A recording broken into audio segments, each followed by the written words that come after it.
first of its kind, the first time in the northeast of India, the first ever Northeastern States Chamber of Commerce and Industry Business Conclave is set to be held on September 18, a 3-day event, and conclude on September 20. The chief guest of the event will be none other than Chief Minister of Nagaland, Nipurio, and today the CNCCI, speaking to media persons, gave a gist of what to expect during the conclave, which is going to be held at Nyathu Resort. Let's have a look at the press conference.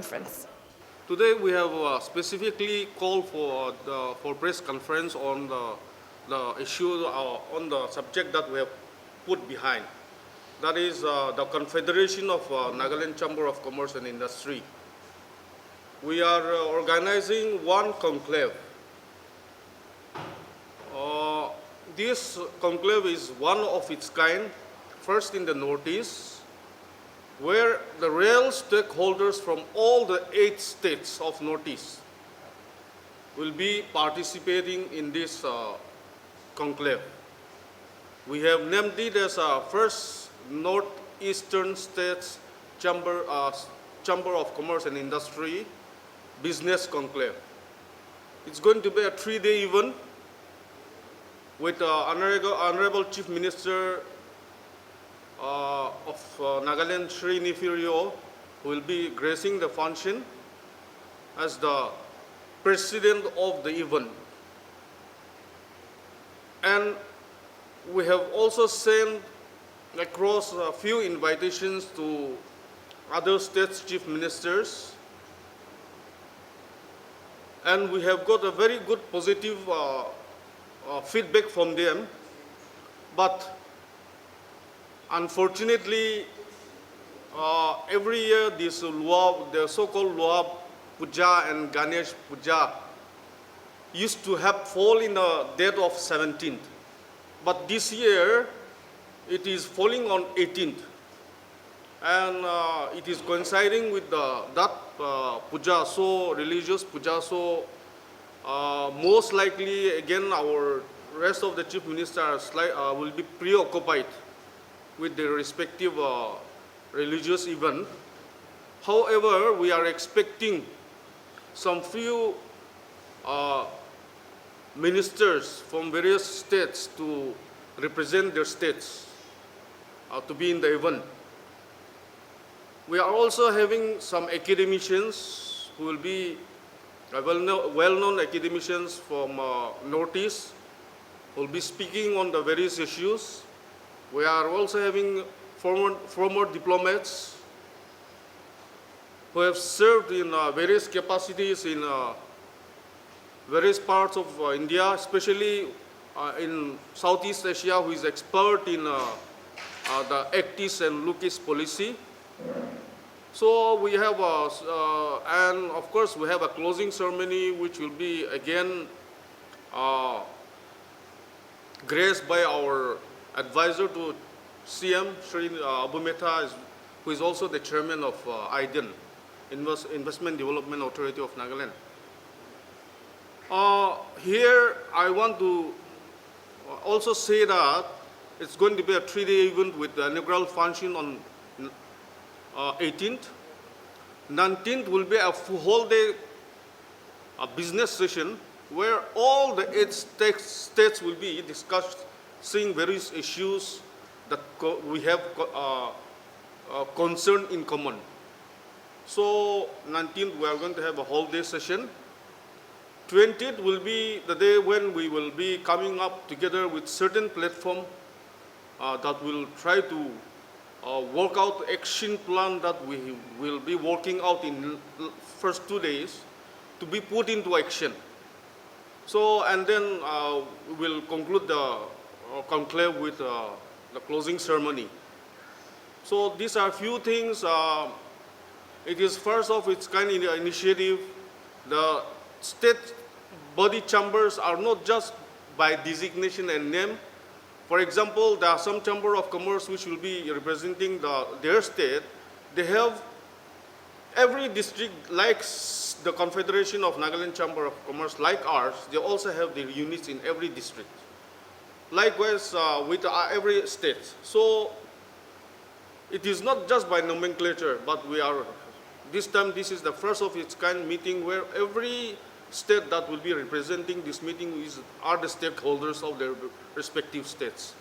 So these are few things we wanted to highlight to you. In fact, initially, some union ministers were also supposed to attend the meet. But again, the parliament session, special parliament session is coinciding with our program.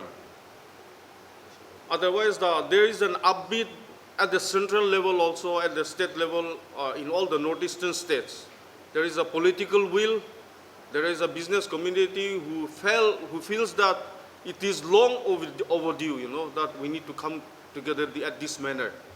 And therefore, we all agreed that it is better late than never. So this is how we have come up. This idea was initially came out from the Confederation of Nagaland Chamber of Commerce, that this should happen because it is time. And we spoke with our counterpart, Assam, and they agreed with us. We jointly, again, initiated, and then it has been almost 2 years effort to come together this manner. However, as we meet and discuss in our previous meeting in Guwahati, which was attended by almost northeastern states, all the states of Northeast, I think most of us experienced the same feeling that this is the right thing to do for Northeast. There are many issues that has to be thrashed out.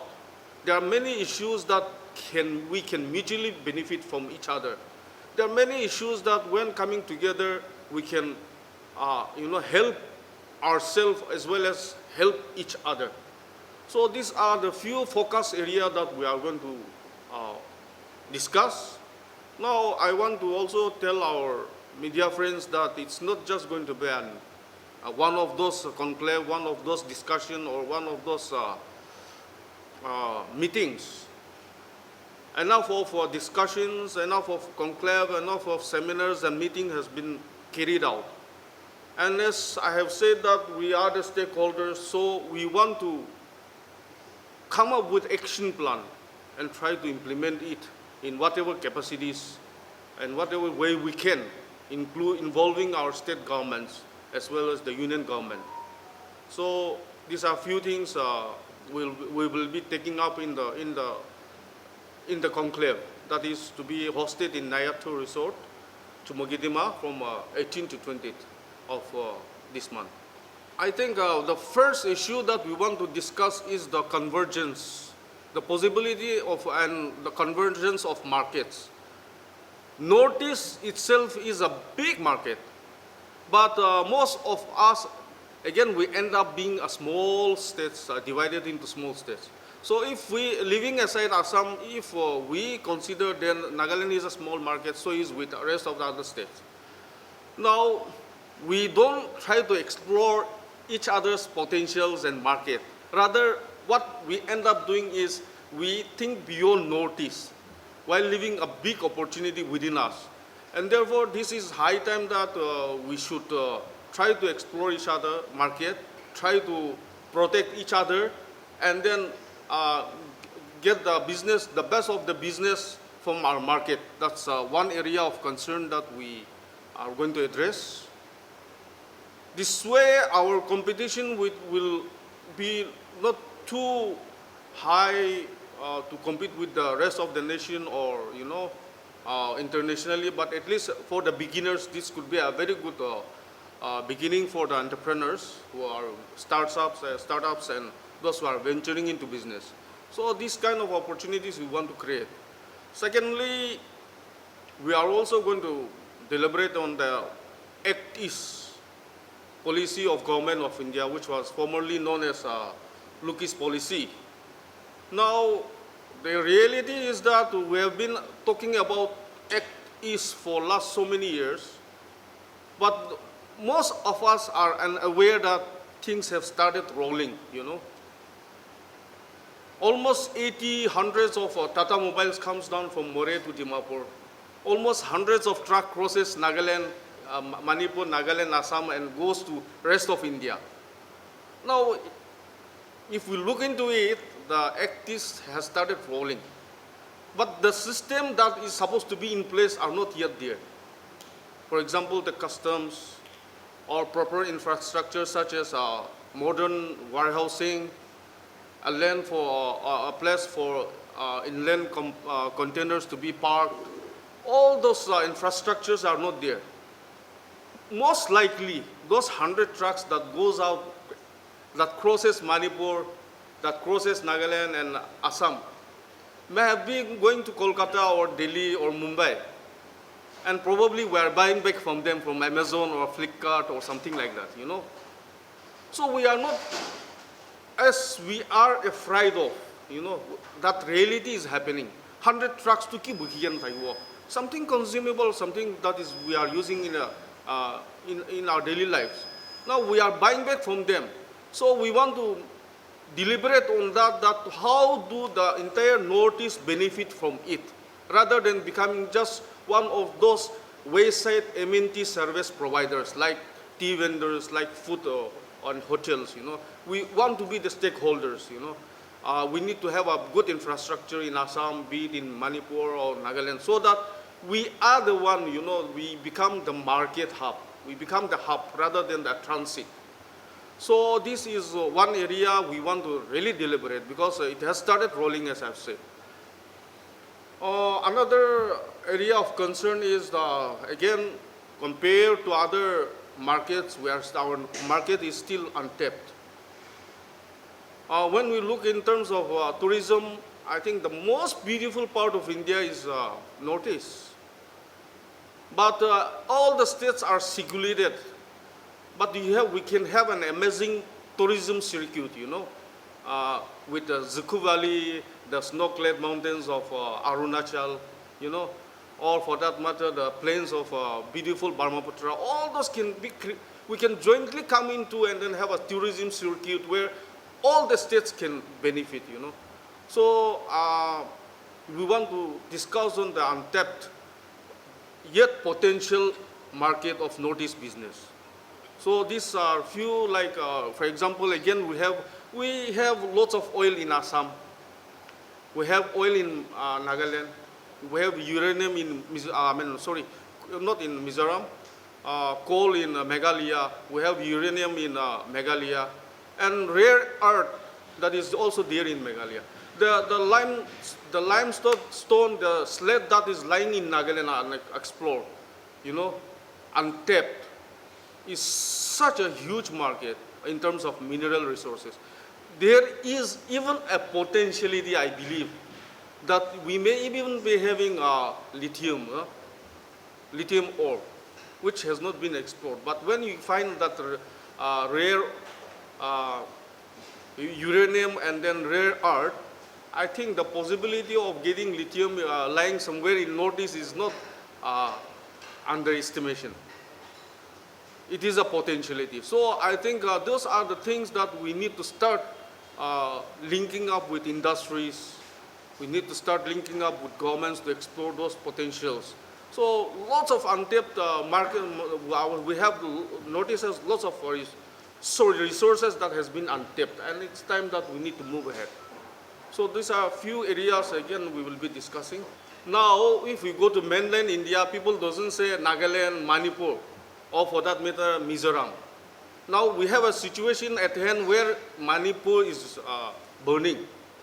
But the rest of India thinks that it is entire Northeast. So, like a person who wants to visit Nagaland will say, is it safe to visit Nagaland? Or is it safe to visit Mizoram? When the issue is in Manipur. They look up to us as an entire one state, one geographical area instead of segregated different states, administration, political setup. So these are kind of, preconceived notion that is with the rest of India, and that has to be done away. Now, so this has to be, we have to send across the message that this is not the reality. The reality is something different. Itu ECTA, we need to address, we are trying to address that. Number two, yes, on the issue of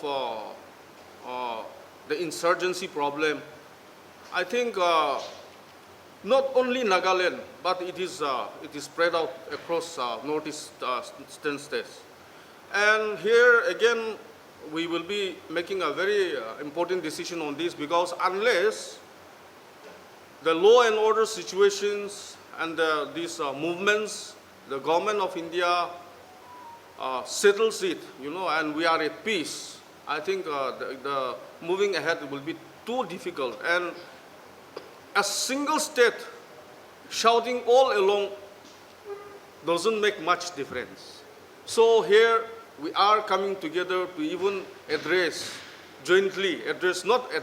jointly, try to impress upon the various stakeholders, both be it at the center or state or the various groups, factions, that it is time that we need peace. The issues has to be resolved.